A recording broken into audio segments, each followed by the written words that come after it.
Welcome to the press conference following the fourth ministerial edition of the Trade and Technology Council of the EU and US. We have the five principals here with us today.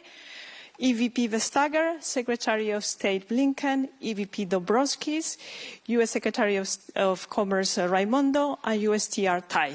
So we don't have much time. We will jump directly into the questions. So who wants to start? Yes, please go ahead, Johan. I'd like to start off with asking each one of you to make a brief statement about the outcome of this meeting. And Mr. Secretary Blinken, could I have your comment on whether you find it troublesome that the European Union and the US have slightly different approaches in terms of trading with China? Thank you. Well, happy to start briefly also picking up on that. First, this is now the fourth meeting of the Trade and Technology Council between the United States and the European Union. I think we've demonstrated throughout that we are focused on and actually making progress on addressing the most urgent challenges that our countries face, and doing it in a very collaborative and productive way. We've been focused on building sustainable, resilient, diversified supply chains, something we know after COVID is particularly critical. We're working on collaborating on making sure that critical minerals, which will be powering our economies going forward, are readily available, and that we're collaborating on sharing information and working together to invest in them. We have remarkable convergence, actually, when it comes to our approach on the major challenges we face, whether it's dealing with Russia's aggression against Ukraine, including some of the export controls that we've collaborated on, including dealing with some of the challenges posed by China. And again, from our conversations and discussions, the word that comes to mind most is convergence. Together, we've been working on things like investment screening mechanisms, on coordinating on export controls, on working, as I said, on diversifying supply chains, on dealing with some of the non-market practices that we see. But we start from exactly the same approach, which is that none of us are looking for confrontation, none of us are looking for a Cold War, and none of us are looking for decoupling. On the contrary, we all benefit from trade and investment with China, but as opposed to decoupling, we are focused on de-risking. And you've heard the same language coming from leaders on both sides of the Atlantic. That is, being very clear-eyed about some of the challenges that the relationship poses. That the TTC, in a very practical way, is focused on addressing them, and I think you'll see that in the conclusions of this meeting as well as the work that we're doing. Finally, I would say, and I'll let my colleagues address this as well, we're intensely focused on what we can do together to address both the opportunities and challenges posed by emerging technology. We had a very intensive and I think productive discussion on artificial intelligence today, including generative AI.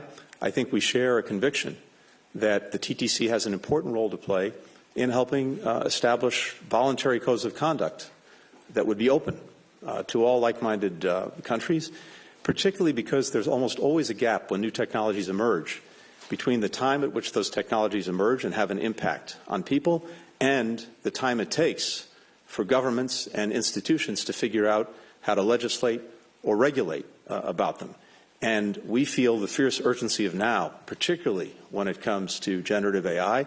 And so, and I'll let my colleagues address this as well, one of the things we focused our conversation on today is how we can use the TTC to help advance, at least in the near term, voluntary codes of conduct that need to be open to a wide universe of countries so that we can mitigate some of the potential downsides and amplify the upsides of this extraordinary technology. Maybe just to start off with the question of trade in the European Union, we're in the process of establishing an economic security strategy. The Commission will table our approach mid-June for the European Council to discuss.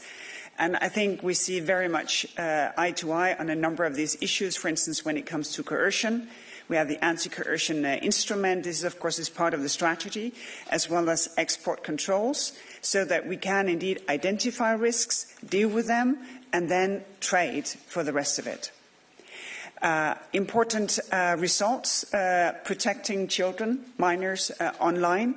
Really important that we know that they are safe, but also that they are empowered. And I think we've got a very good balance because, of course, kids will be online, but they should be safe from harm. They should be safe from targeted advertising. And here we made a lot of progress on enabling researchers to get the necessary data to follow what is ongoing.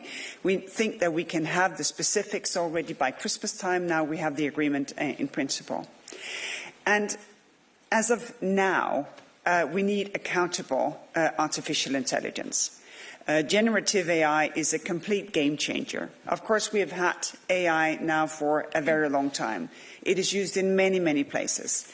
But generative AI is something new. You know, you have had it at your fingertips. You've seen colleagues using it for writing their articles. You have seen other colleagues using it for their research. Everyone knows that this is a powerful thing. So within the next weeks, we will advance a draft of an AI code of conduct, of course also taking industry input, taking input from independents, and then, of course, invite colleagues to sign up for the drafting in order to have very, very soon a final proposal for a code of conduct for industry to commit to voluntarily. Because we have different legislative procedures, it will take 2-3 years at best before that would come into effect. And we're talking about a technological acceleration that is beyond belief. And here we think it's really important that citizens can see that democracies can deliver, of course in legislation, but also in bridging the now and the legislative impact, and to do that in the broadest possible circle with our friends in Canada, in the UK, in Japan, in India, bringing as many on board as possible. The only thing that I would add, very briefly, and in answer to your question about China, is to pick up on Secretary Blinken's comment of convergence. And the reason there's convergence is because our interests are aligned. Of course, the EU and the member states will have to make their own decisions, as will the United States, as to what's in their best interest. But spending 2 days talking to our colleagues here, our interests are aligned as it relates to China, as it relates to having safeguards around AI, as it relates to promoting responsible innovation. And so I thought this was a very productive couple of days. One of the most, our fourth, not surprisingly, as we all get to know each other a little bit better, develop even more trust. I think it's been among the most productive and some of the richest discussions. And I have no doubt that what will follow from this meeting will be some really concrete outcomes around responsible safeguards for artificial intelligence, better coordination around semiconductors and our semiconductor strategy, and just general convergence as we realize our interests are aligned and we continue to work together. Well, on the trade side, I would emphasize our discussions on transatlantic initiative on sustainable trade, and the concrete deliverable in this TTC is that we had agreed on a concrete work program to focus on and to really generally work towards this green transatlantic marketplace. We just finished our stakeholders event, and it must be said that this message was coming also very clearly from the stakeholders that they are expecting us to work together on the green transition. And we also agreed to instill new energy in our work on trade facilitating measures to look how we can advance in areas like conformity assessment, use of digital tools for trade facilitation, and other steps in this area. Then we had extensive discussions on economic security. Secretary Blinken already mentioned our work on export controls, where our cooperation in TTC helped quite a bit including to be able to quickly move on our export controls against Russia in context of its aggression against Ukraine. But it's a broader question. We're also discussing economic coercion, concerns coming from non-market economies and practices, because we share many of those concerns. So obviously we need to discuss and coordinate our approaches, because then we are more efficient in our response. Thank you. And finally, I don't think I know you, so I suspect you're not a trade reporter. The other reason why I suspect you're not a trade reporter is because the way you put your question, I think, reveals that if you cover trade, you will know that the U.S. and the EU have slightly and more than slightly different approaches to trade just across the board. And that is just an aspect of who we are, and it's always been true. But that hasn't gotten in the way of our being powerfully influential partners in building the post-World War II economic world order. And at this point in time as well, this inflection point that President Biden identifies, it is not going to stop us. In fact, we will continue to build on that partnership to drive a new world economic order that drives a race to the top, that really takes our shared vision and values for the kind of world that we want our workers, our people, our children, our businesses to be able to thrive in. And I think that the TTC is a perfect manifestation of that vision at work. Can I just add, because we're all looking for proof of concept of the TTC, and the Charter is proof of concept, because now we have a common standard for the mega charging. So heavy-duty electrical vehicles, now we have the charging standards ready for infrastructure rollout here in Europe, over in the US. And it's very tangible, and we've been addressing the question of standards from the very first TTC, and now you see that it's really working. And one of the reasons why it's really working is that we have the stakeholder community to support us, to challenge us, to ask us to be relevant for them and for their business on both sides of the Atlantic, and for the NGO community, for the social partners, actually to give us the necessary input. And I think that has been very, very true at this TTC as well. Thank you very much. That was a long question, so we don't have much time left. If you allow one last question. Yes? Okay. Missy, please. Missy Ryan, Washington Post. Secretary Blinken, I'd like to ask you a question about U.S.-China relations, and Secretary Raimondo and Ambassador Tai, if you want to add anything from where you sit, too, that would be great.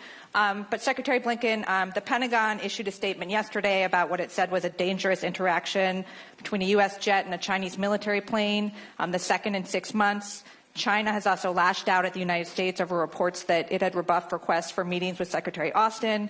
And there have been a series of mutual accusations regarding commercial and trade practices in the last week. How do you see all of this in the context of the Biden administration's hope for getting the bilateral relationship back in a better place, potentially rescheduling your visit? And more generally, how do you do the cooperate piece of your compete, cooperate, contest strategy when these things keep happening? Thanks. Thanks, Missy. First, with regard to the planes, our planes were flying in international airspace on a routine mission. Chinese pilot took dangerous action in approaching the plane very, very closely. There have been a series of these actions directed not just at us, but at other countries in recent months. But I think it only underscores why it is so important that we have regular, open lines of communication, including, by the way, between our defense ministers. It's regrettable that the meeting that Secretary Austin sought did not go forward with his Chinese counterpart.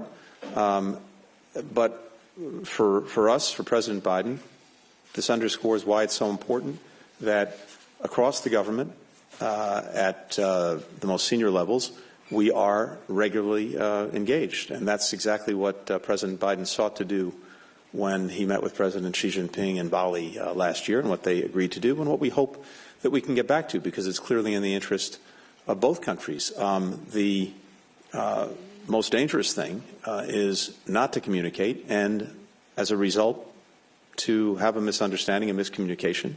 And as we've said repeatedly, while we have a real competition with China, we also want to make sure that doesn't veer into conflict. And the most important starting point for that are regular lines of communication. It's also, by the way, what I think the world is looking for us to do. What I hear around the world is countries looking to the United States, Europe, China, to manage the relationship that we have responsibly. And we very much seek to do that. We hope our Chinese counterparts will want to do the same, so that at the very least we can avoid any unnecessary problems. And yes, hopefully build areas of cooperation where it's in our mutual interest and where there's a demand signal as well from the world that we work together. Some of the things that we've talked about through the TTC would require as well cooperation and collaboration with China as well as with other major countries. We look to do that, and we hope we'll be able to proceed. I would just add to that point of opening a dialogue. I had a productive meeting on Thursday of last week in person with Minister Wong, the Commerce Secretary, who came to D.C., and it was a candid, direct, productive exchange where we tackled head-on some of our issues related to economic coercion and other irritants, but also where we agreed to keep the channel of communication open in the hope that increased dialogue would lead to de-escalation of tension and an ability to solve problems. And I'd like to recenter the conversation here at the TTC on the U.S. and EU relationship, speaking of channels of communication and how important it is to a vibrant bilateral relationship.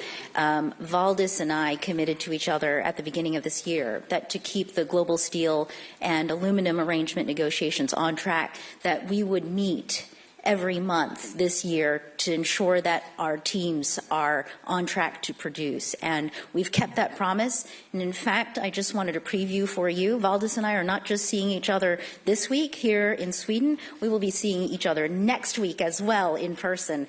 I just want to underscore the ambition that underlies this relationship across all of the areas that you see represented by the different principles on the stage right now.